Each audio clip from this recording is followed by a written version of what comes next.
Eu sou Ana Luísa Negrão e sou uma monitora de anatomia de biomedicina. O conteúdo que a gente vai estudar hoje é artrologia.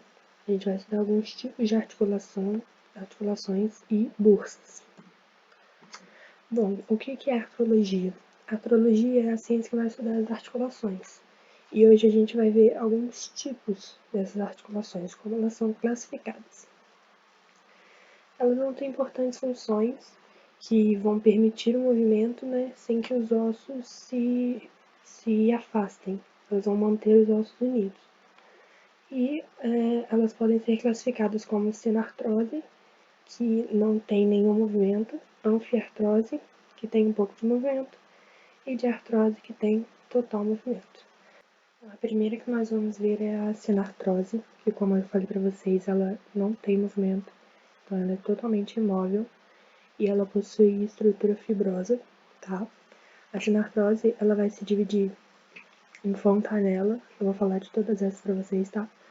De fontanela, gonfose, sindesmose e suturas. E as suturas, por sua vez, elas vão se dividir em serrata, plana e escamosa. Então, aqui, começando com as suturas. As suturas vão ser as articulações do crânio, né? Aí que nós temos a sutura serrata, que a gente aprendeu delas quando a gente viu o vídeo do crânio, que são aqui as suturas lamidoide, sutura sagital e sutura coronal. E ela chama sutura serrata justamente pela forminha que ela tem assim. Sutura plana é a sutura que vai ter aqui entre os ossos nasais e entre as maxilas, tá? Que os ossos, eles vão chegar bem pertinho, tá? E a sutura escamosa, que um osso ele vai se sobrepor ao outro. Então aqui a gente consegue ver o temporal se sobrepondo ao parietal. Outro tipo de sinartrose é a sindesmose, que aqui nós temos como exemplo a membrana interóssea, que fica entre ossos paralelos, evitando que eles se dividam. E aqui, ó, como eu deixei aqui, possui só dois exemplos. A sindesmose tibiofibular, lá na perna, e a sindesmose radio-ulnar, no braço. Aqui a gente está vendo a radio-ulnar e tibiofibular, tá bom? A gonfose, que vai ser uma articulação fibrosa, que vai fixar os dentes na mandíbula e nas maxilas, tá bom? E além disso, ela serve para amortecer o osso, o dente, tá? Ela vai dar uma leve amortecida aqui no dente para evitar o desgaste. E a fontanela são essas membranas, né, que ficam entre os ossos do crânio do recém-nascido, que ainda não estão ligados, tá bom? A anfiartrose, ela vai ser semi-móvel, como eu já falei para vocês, e possui estrutura cartilaginosa, tá? E ela vai se dividir em sínfise e sincondrose. Bom, a sínfise, ela vai ser um disco fibrocartilaginoso que é compressível, ou seja, ela vai ter função de absorver impactos. E aí aqui, ó, nós conseguimos ver uma sínfise entre o manúbrio e o corpo do externo. Aqui nós conseguimos ver a sínfise púbica. Nós falamos dela quando vimos os ossos do quadril. E aqui tem os discos intervertebrais, que também são sínfises.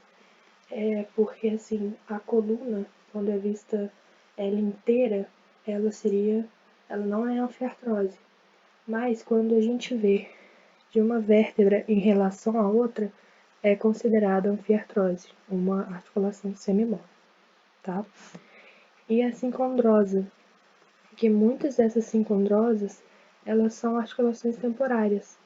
Como aqui a gente consegue ver no disco epifisário, esse disco ele vai, com o crescimento, né, do indivíduo, ele vai sumir, ele vai se ossificar. Então, essa daqui é um exemplo de sincondrosa temporária. Aqui, ó, a gente consegue ver as cartilagens que ligam, né, o externo na clavícula E essas aqui já são cartilagens sincondrosas, que não são temporárias. Bom, aqui a de artrose, que ela tem total mobilidade, ela é móvel, tá? E possui estrutura sinovial, tá bom? Aqui é a cartilagem articular, que é essa fina camada aqui que vai revestir onde articula, né, os ossos, que vai diminuir o atrito e o desgaste desse osso, tá? E ela é avascular, por isso que ela vai ficar tão pertinho do osso mas não vai se ossificar. A cápsula articular, que essa daqui é uma membrana dupla, que ela vai envolver toda a articulação e vai manter a sinóvia ali dentro. Aí a cápsula articular ela vai ser formada, né, como eu falei, ela é uma membrana dupla, então ela vai ser formada de uma membrana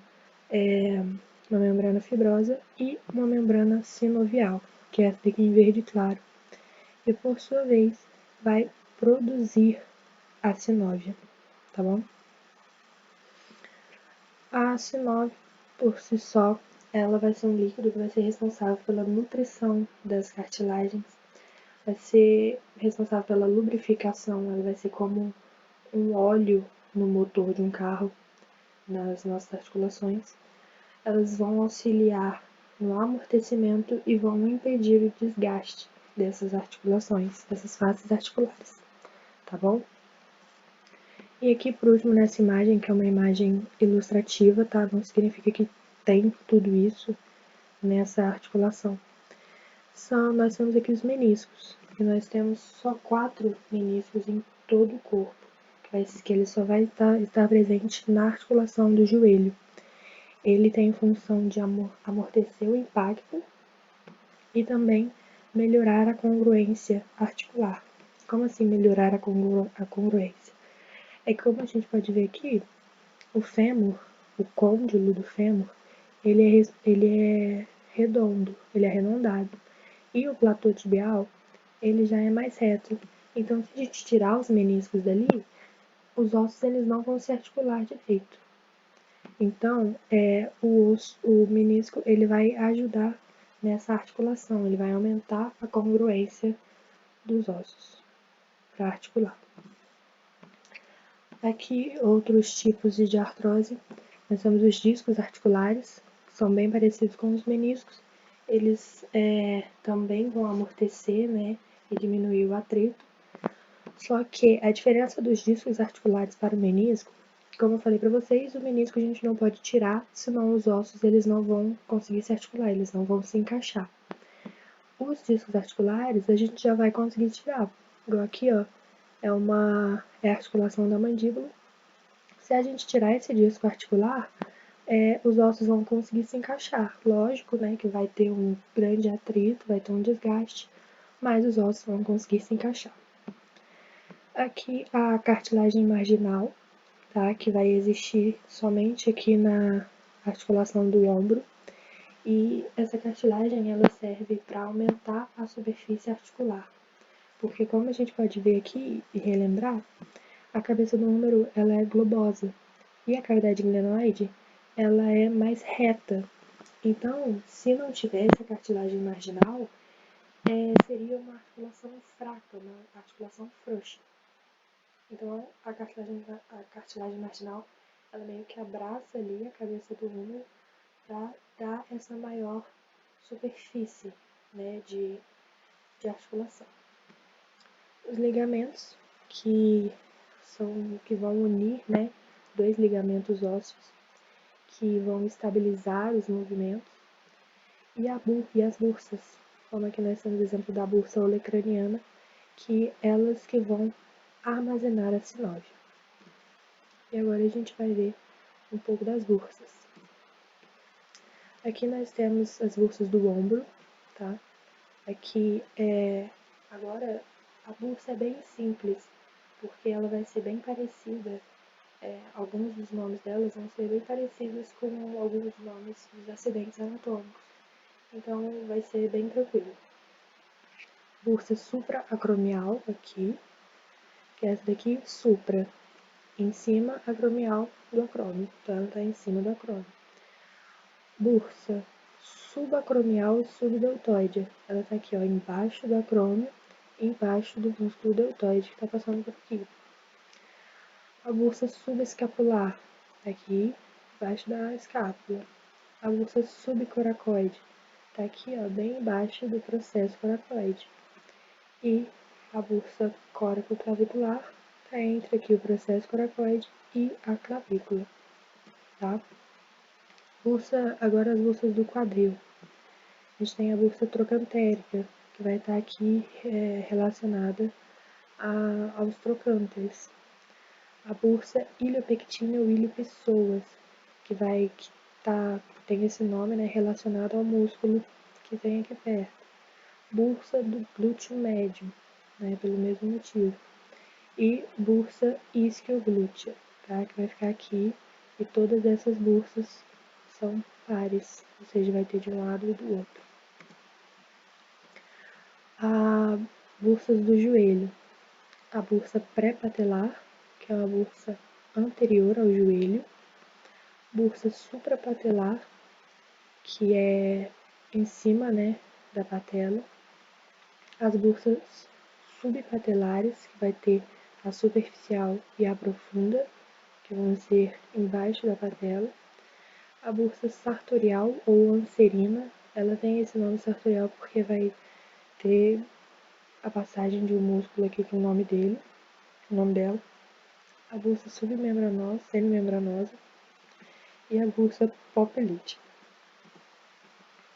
Aqui as bursas do pé, nós temos a bursa retrocalcânea, que é essa daqui. A bursa subcutânea calcânea, que é essa daqui bem perto do calcâneo.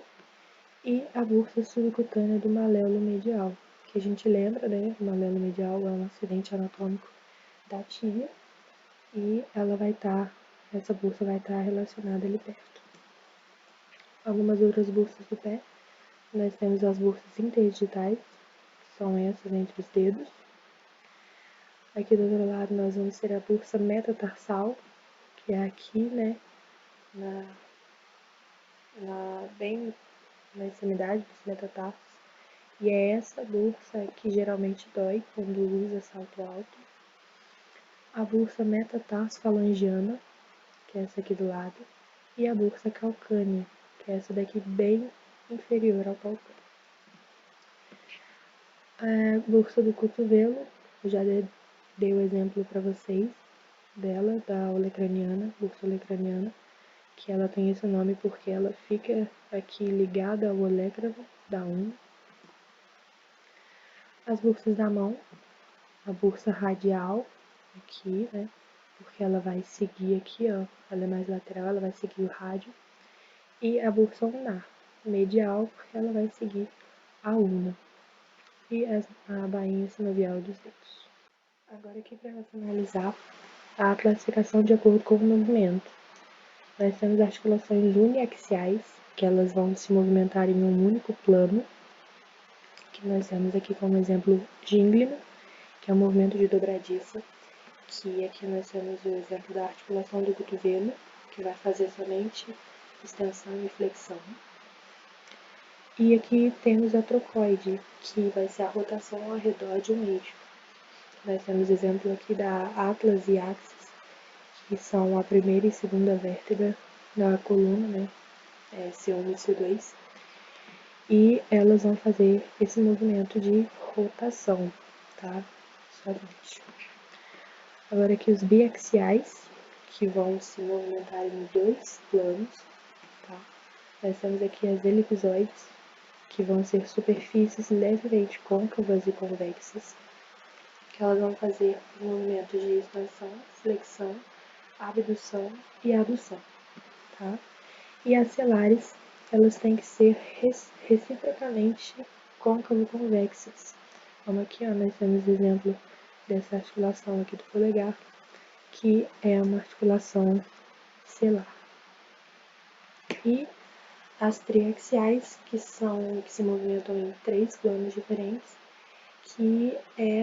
tem um exemplo aqui da esferoide, que é a superfície articular de cabeça e cavidade, como aqui nós temos o exemplo da cabeça do fêmur e do acetábulo.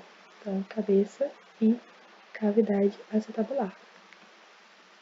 E aí elas podem fazer movimentos em planos diferentes.